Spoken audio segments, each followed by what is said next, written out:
Lea Sofia fia, lea so sale nei, ia tatou tapua I lo tatou ali e tele lavaso, e tupu ai tinga, a ole nei lavaso. Tatou te file mu, le aso e pa ia, e le ngalue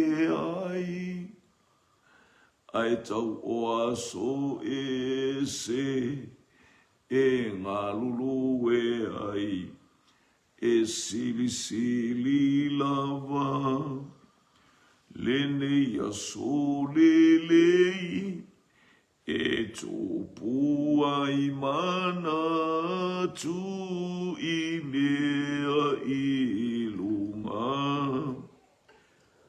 Ia tatou fia I ona I tula, pe o le amatanga, o aso I lunga. Yesu ia e alofa, ai ule ola nei, ia ta mawai ma o ile, nanu ule lei. La e lawa oile vi inga pale oile vi inga, Fane ne ina lo suafa le aso fia le aso sale nei mātou maua. Ia whaita pua inga mo mātou whaiwi inga e ala langa lo wainga e o mai whaatasi ai lo wainga. Hallelujah. Pe ona whaia I ona poe Israelu e whaaputu. Taimi o saulinga te tele I e whaapea I mātou lele ilo mātou mai whaapoto whaatasi.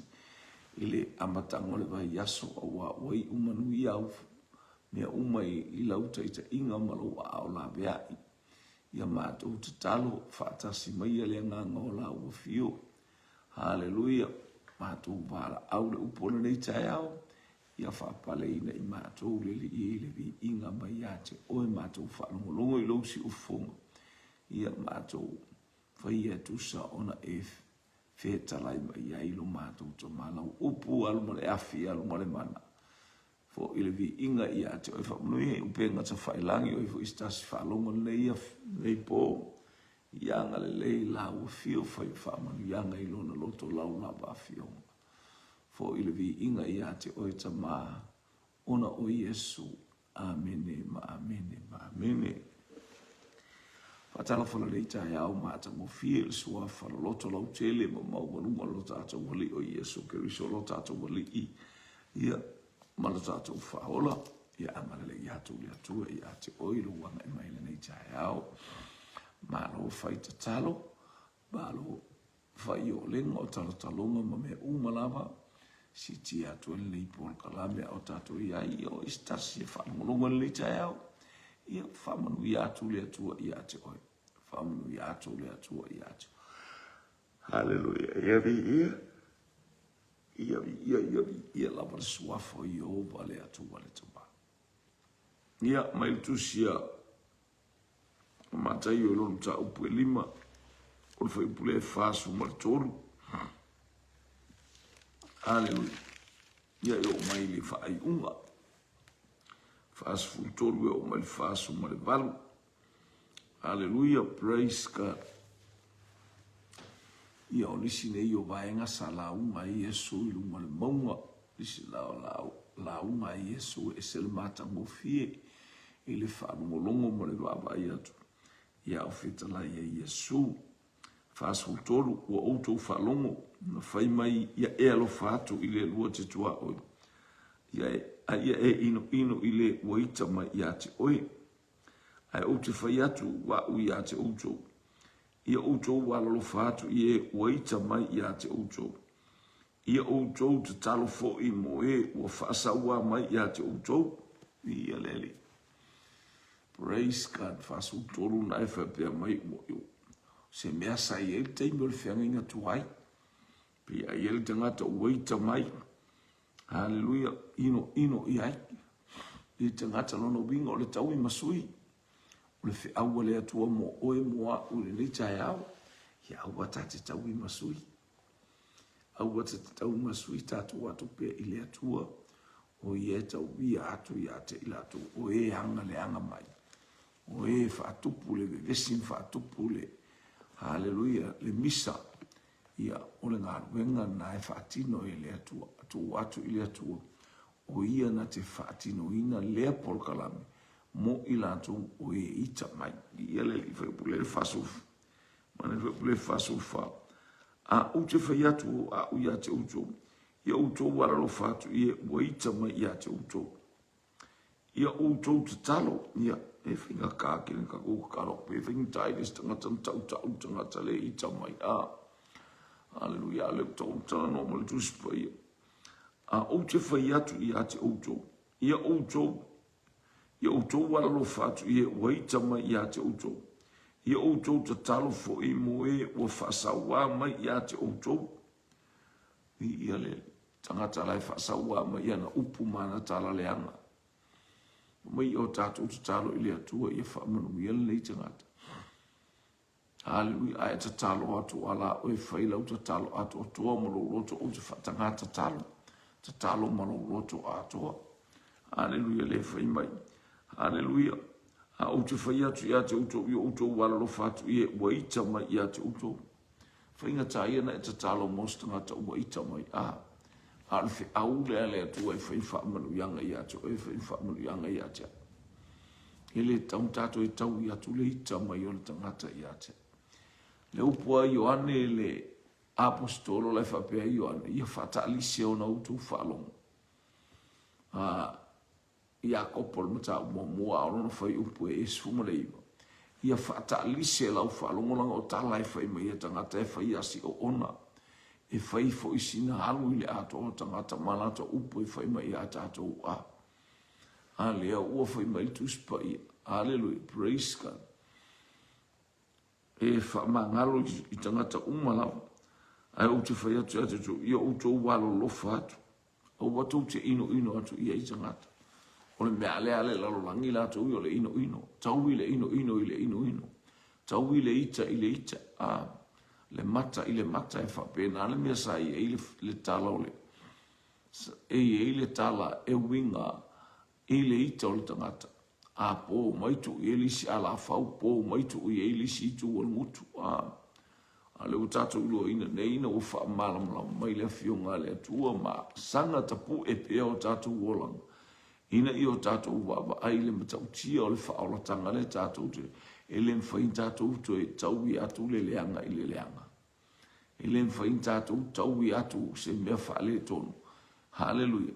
I le ita o le tangata. E se le mana i a te le o awhionga Iesu a tātou te ola ma tātou wawa ai atua i le ala le tātou te sāwari wali atua i. Hallelujah. Le tātou te sāwari wali atua e se le mata ngofi a tupu i o tātou loto, tupu i o tātou tangata, lo tātou fia, mano tātou ore.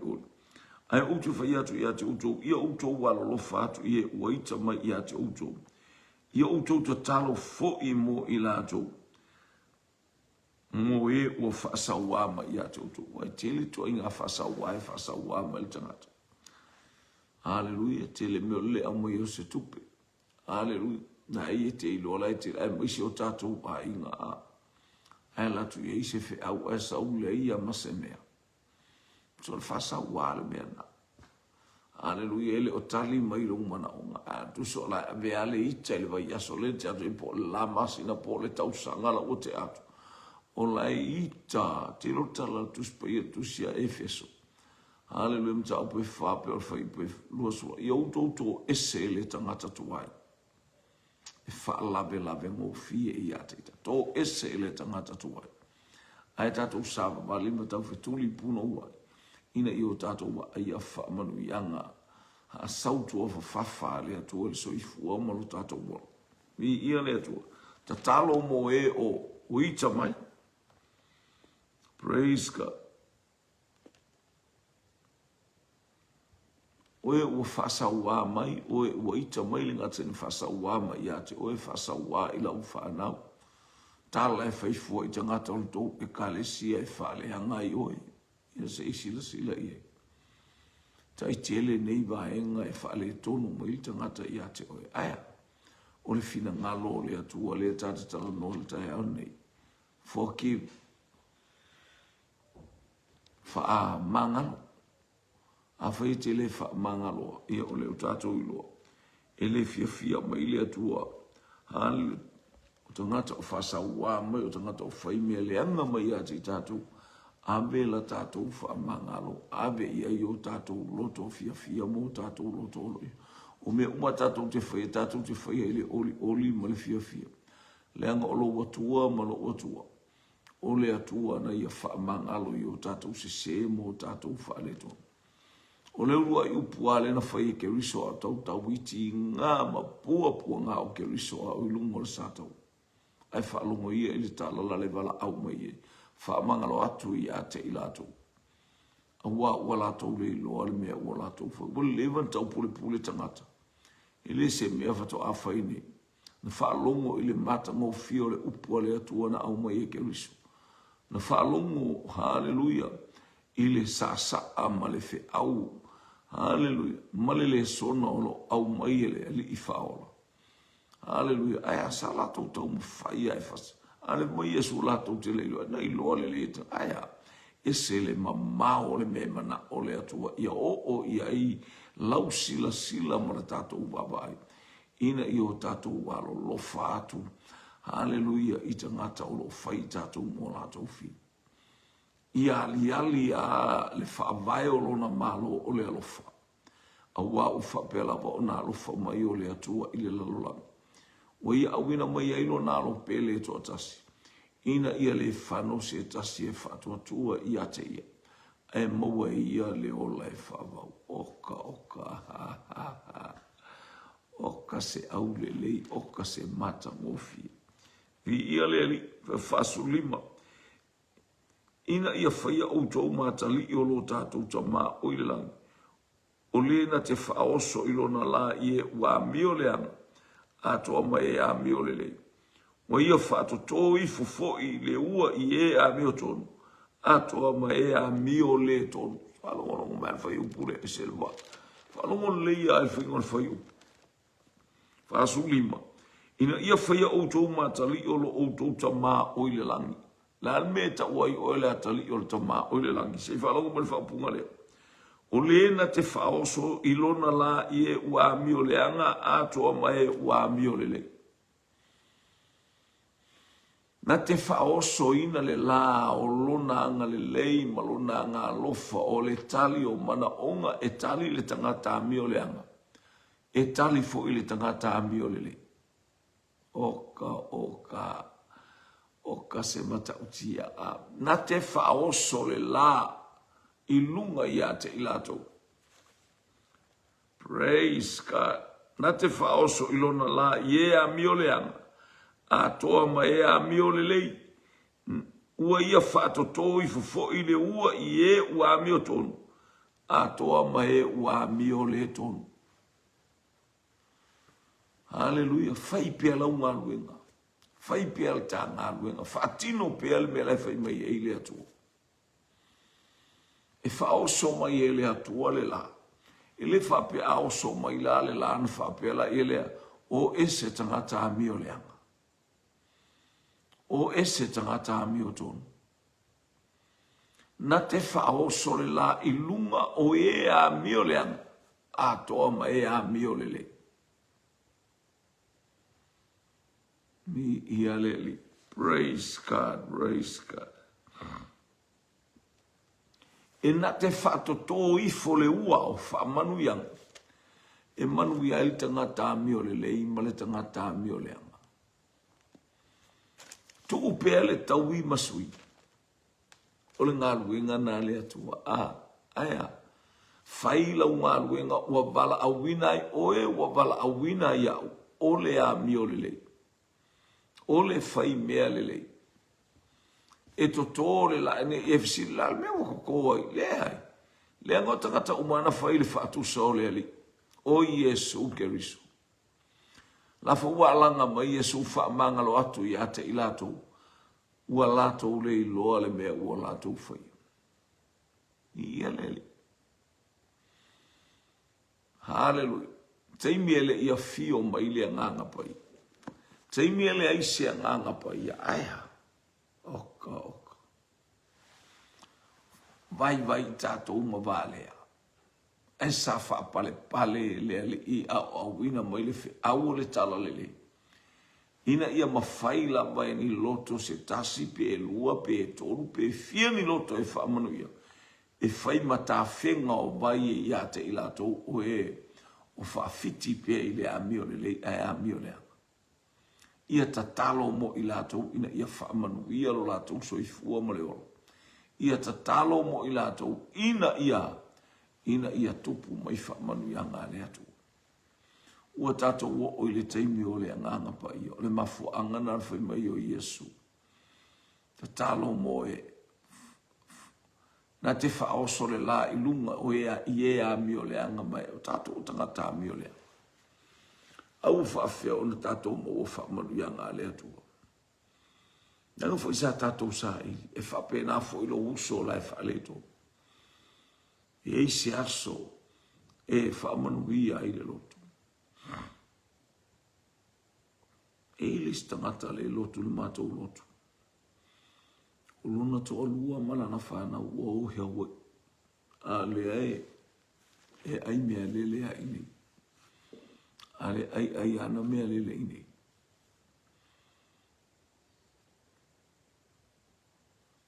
Te ile wala au mai o si ua fine le ale to alua o lele ue. Ta maa. Ea, e mawhai sau whesoa soa ni molo to alua. O lea tate tatalo a molo na o langa. E mo so sa ta whesoa soa ni, sau whesoa soa ni, e mai se oe. Se tusi e ave, e au mai e iso na visa, o mana o e sau ine ili wha au ungo si a mātam. I aleli, o tangata ele e lotu. O le fia o na ia lea mea whai o le ai mea lele. O po istangata ia le esue, ia e whaaftai I lea tua. Hallelujah. Ma ia to sau, o tangi. Watu ia lele. Ia ile anga le lei o lea tu, e whaoso I lea tu alo na lai lunga o ea mi o lea anga ma ea mi o lele. Ma vel tusi ma ia si on tolu. Ma me wata pena I le tangata e sauni halu wa aisi ana whanau. Wha maa vai atu ai I lea o langa. Whailta talo mo ia, whailtu si ave I lana porkalama. Ia lea tu. Anga le lei lea tu, o le mana unga leo lea tu I o tātou ta talo. Ma I o tātou langona, e mai se lo uawa I atu, isiti na ama le whanau I haua. Ua misi ia te I lato ua ese atu lato. A uto e whatupu ele atu o ila lo whaltina. E a vatu tangata I o, e a vatu lon tolu. Whea tautua nā mā o e si auto o lua. Peto o hono e peto o fitu le whanau. A tintiti le whaine lo na whau unga e ala alu le malo o pese, alu wha fita. E te lea vala au wina. Ia lea li. O malingi e lo I mata o to malo o mana e fia wa aisi ana whanau. Ami ia lea tua. Tato ta talo mo e vale to nunga o lato wola. Tato talo mo e whaimea le anga mai e ta whatupu e vesi. Ia mi o le tonu. Hallelujah. Au wai whaoso e le atua le la e lunga I ate I lato. E o lante ua whaamanu wia mai lona o langa. Nyapi alo tala ia ese ta a. E saun ia ele atua se isi au ala e whaamanu ia ai a iutai. A o oe olo taimi le nei. Olo taimi nei e te tū wailanga oe o le masiofu. E a whai ele ai. E saun ia ele atua se isi au ala le lei. e whatau mo ua i wha moe o iutai. E mwhaina la bea ina iutai, a o oe malo wa inga, e te le sao le mele, tala na more te kai na whai atu isi o na fin. I ia le li, whape nā i tātou wā e le angal tātou whai upu le tangata. Ai te uwha amanu ia ane lona roto i sisi tangata. Sisi sharing a sisi angelu. Ia o le fisili atu o le alau mea nai whai ina. I ia le atu. Aleluia, faso mo le ono. A wa a whai tau te arolo whātu i e ua arolo wha mai i a te uto. Se a ea se tau i tau te mawai. E le whaia ea e tangata hao la whonga o lea lava mea. Ia le uwhatono mai tātou wele tuspa ia. A whai ang mai se meis tangata i te latu ai te alafu tupe au mai. E te toi alofa fo ia. E te alofa na o tangata i te ilo e toi taumi mai. E le mana ole atua tātou te toi maua mai se mele tangata ua saue aisi a te tātou. E saue no mea mai a te tātou. Ave maltal tono o lo lotu. E whaamanu ia le atu. Li ia le li. E li tangata o sau i a te oi. Ta tala o lima. Ta tala lo mafu whau. No lo loto whaamanu ia. E une tātou wa ato le tangata whaale tonu i aia. Tātou ta tala i o tātou loto langa i ili teimi e sau a Iesu whaapea. Tāpea tātou o i o tangata au Iesu le o sau i whale. Ina ia ngane lei. I ia le atu e ia tangata whai mea so o whai mea so o anga ia alea mea whai a o tala ma upu matala i ia le li praise God ai sau whapea a ia lis tangata nai masanina sau ia te hau sau ia te hau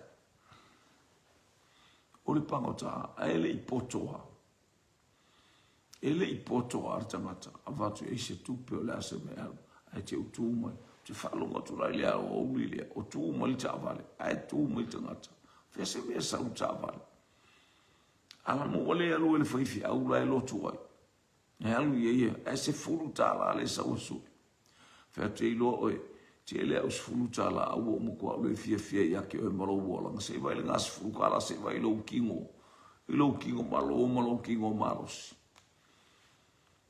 e os fultala ele avatua ia te olang wakili ia inga e whaavalvalea ia umea ngai whai.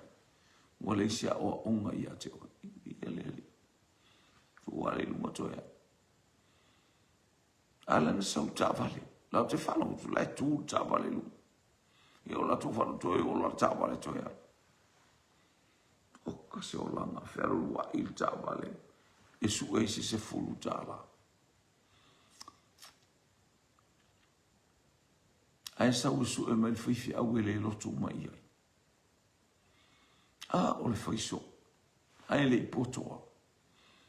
E fata tau fo ilo walo fai te ngata whapea e wha vale valea ia o lato uolanga. A. Masani alisi a inga au matou te le io mai i le lotu. E vai ale a inga e a mai matou ta ngā raisa i le a masin i le ava iaso ma le ava iaso. E tu atu ala le tangara isa e tuli me ele ngoro natari ele ise ngaru ngai whaia. E ise ngaru ngai whaia mai le o langa ator tangata. Nā fia alu le lotu. La lau me te alua i le lotu. Ai le ima se awa inga o oil fe aua le atu ala au maiwa ai lau whanau. Ma tausi lau whanau. Ai tuli mei toi tuli mei whailo natari o le pauni o le masani ale tuli mei avatu se ala isa sifa. E te vai o i tangara i sara le tūmai, ale whailo toma. Te le tu avatua se alisa i ate uto. Ne anga ua whai mana masani. Lona le tu i lunga ngai. Mantuspa i a le nganue, a wale ai. I alo tamaiti. Ele i tu e sau e aisi. Ele i tu e sau e sau atu oso e lunga matou whale alu lesi. Mai atu hai. Alu su e mea tuai fo ilna ai. Aora tangata e alu le lotu. Aora tangata e taita i ale timu. So lua whaase se ina leo langa le taita i le timu. Ai le se ngānu e ngai whai. E ai se ngaru e ngai fai. Ale au maros. Praise God. Se whanongo, pe a whai tau te whaapitolo o tau whialo whani i o tau uso. E whasolo hono. A wā a whai tau te arolo whātu i e o arolo whamai i a te o tau. Se a se me tātou te tau i. Se a se tau i tau te mauai. E le whaia ea e tangata o la whonga o lea lava mea. Ia lele. Alo whātuna o e mau mai i mea. Ia lea tu al whea o lea tu ai watu ia te o e whaia i lau. Ilo ilo ngā malau. Malau sila sila i ai. Ile i toi ngā lo whai te whatino e. Ono winga e oti a ele o i eisia o onga i tangata. Mai leo whasu fitu. Pe a whai tau te whaapitolo o tau whialo whani. Yo o tau uso. Se ane me sili ua o tau whaia. E le whapea ea ona whaia e tangata whapaupau. Wa tangata whapaupau e whaia ane me loko e kakarako e whaia ane me kakaelo whaia i a. Ale mana onga le i o tātou wōma i lātou o e whaale tonu o lātou mawhawha. Ina e i whaatupua i le anga le lei o le atua i ate i lātou. Alelui mai o lātou la ngona i se mea mai ate i lātou. Pe a whaitou te whapitolo o tau whialo whani i o tau uso. Se ale me siri ua o tau whaia. E le whapea ea ona whaia e tangata whapaupau. Me whae tangata whapaupau ma lako wake ngi a. E whawhialo whani ia. Mana onga leo Yesu i o tātou whialo whani. Ao le ia fio Yesu i le langi wa Yesu ina mai le polo inga mata ngofi. Polo inga fau. Ia o tau whialo whani. E pei ona oua lo whātu i a te utu te lope abu e tātou whialo whani. Te mangongi o lau kuka e ngaka mai ili. Pe a whai sau savili a waku pole a pe. Lua se lau mika e ngaka ili whalongo longo mika ngaka lai le i ule. O le savili le la kule ava koe le mangongi o lau puka. E tilo o le whialo whani pe asa utangata wa ailo wa inga e ese le whialo whani. E o i New Zealand. E o i Australia. E o i Hawaii. E o i Amerika. So se tawhaianga e. E manatua mai le tangata le whialo whani le ilo wa inga e manongi. E sa sala. E sole. E whipe a whaapea sole la. Mako a inga sole le whialo whangi o kangaka. Iwe, ina namu o le manongi o le ola e o atu wai le ola le tala a paulo i a koronito. E o atu wai le ola le manongi le. Nangan manongi o le whialo whani. O le alofa o le tasi i le tasi. E o atu i tulu inga o le lalolanga. E tala no ai e kalesi ala i Amerika sole. Pei ka kou o le a inga le male e kalesi. O i sole. Fai mea fia i o pena. Ia le tua le karakala mo i Amerika. O le almanongi. Lai mangongi a ala ufe alofang. Ele avesea i fōlinga, ele avesea i mawhau ngora tangata lea. E la le lei le anga o le mele fina ngalo i e ile atua. Hallelujah. Manwhai upule a muli. O le nei, i ato to ono le lei o la auto wamio. E pei o lo o tauta mā o i le langi e ato atoa ona le lei o ia. Ato atoa ona le lei la tātou wāmio. Tātou wāmio e tawhi. O le tātou wāmio e ele lea i savedi. Ele ela i titi se me ngata mai e pe on tau o batu i ate o ele winga o le whaalongo tangata i le whialo whani e whapena ala wāmio le lei. E mo i ai tangata. Hallelujah. Fasia ta vitale. Fasia ta vitale leona. O ile leona, coriata. Te il tamalo solo, patatu in alo pe ole. Pe il palasia le. Ale ngiupa onga fa el pasasa il lor tamalo. Kekele ele. Ave ato savali atu tāvita male naifi.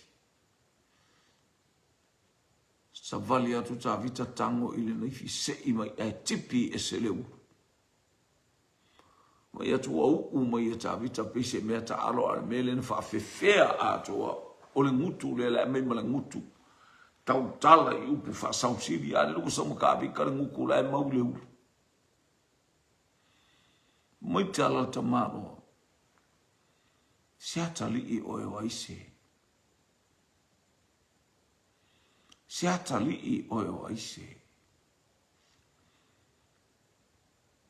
Aile yo o mai wala automalo ya apeneru. Ole akali yo el kamakikila sole. O te il tangata.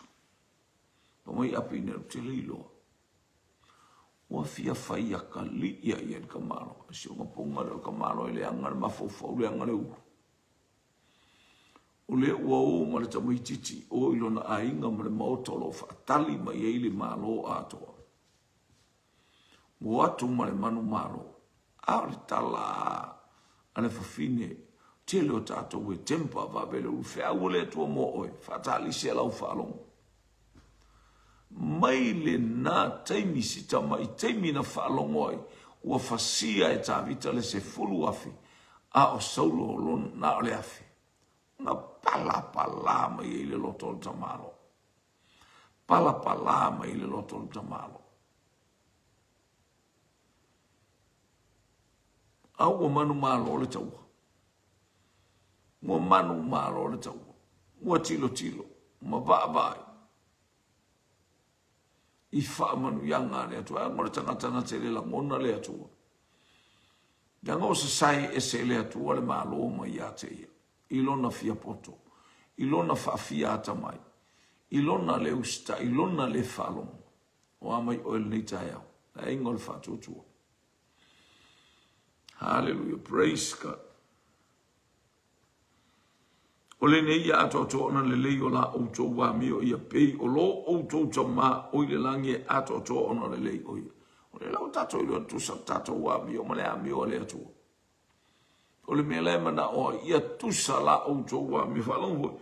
Ole nei ya ato ona le lei o la o to wa mi o pei o lo o to tama. E pei ka ko wa mi o tama. Te so o umai lo tama. To se atali I ma se afine e whalongo I le atua. To se atali I ma se afine na te au maia le atua I lona o langa I teimi uma. Nare o le so o na lon tama. Tatou te so o ilo tatou tama. Ma tatou wola ina le amio le lei. Aua o le winga lo tatou tama o le amio le lei. Na te le tau I atu se leanga I se leanga. Aina te tau I atu le leanga I le lei. Ia I leanga le lei o le atua I ate o ile nei tae ao. A matanga fo ile nei a sala e whalongo le upo le atua. Anto e ti mātar tātou polo kalame areto ma le waina. O le areto o le upu le ale atua. O le waina o le ata o le tafe mai o le angangu paia. E wha matalatala ma whae loa I ate o le atua malona malo sili ese. I angale le atu lau whaalongo I le nei aso atoa. Uli masao me uma. Praise God. Hallelujah. Hallelujah. Io tātou walo lo whaatu. Ia outou te talo fo I moe o whaasawama ia te outou te talo atu. Alo lo whaatu tātou whia melelei. E whaoso pele atua lo na lai lunga o ea mi o tonu ma ea mi o le tonu. A o lo anga e maila na wha masinonga. O lo o anga e maila na wha masinonga. Ia whamunu ia le atua ia te oil nei tae au. Whai o wha le tonu pe alo loto I lo uso. Na me tango e vili le tae au. Halo ua mai uko. Ya, bile atu fo I whamali atu ia te oi. Da ule fia atu ia te oi ma mena o whai atu ai. Whamangalo mai fo I lo uso. Ia whamangalo atu le atua. Ia ta ua mea ta whiseta. Ia lewa I tale to I tala noa. Hallelujah. Ia angale le atu le atua ia te oi ma fuafuama. Ioi. Ia whamanuia mai le atua le nei tae au. Tama, lau whea au mori o le nei tae au, ile iso mātou mārosi. Whaalangolango whaatotua le ngā ruenga le anganga pa, ia mana vātu, mana vāne, mana maifu. Whamanuia o tangata iso o se mea. Hallelujah. Ngale mai pai mai la o fio I mea uma. I uatu mea uma I lovi inga le atua le tama. Le atua le alu. Le atua le nganga pai. Mātou te mo mia oe. Fasoa mai le nganga o la o fio le li. Ia I teimi uma. E mātou te maralosi ai. Ona o Yesu. Amen. Amen. Amen. To God be the glory forever and ever. Amen.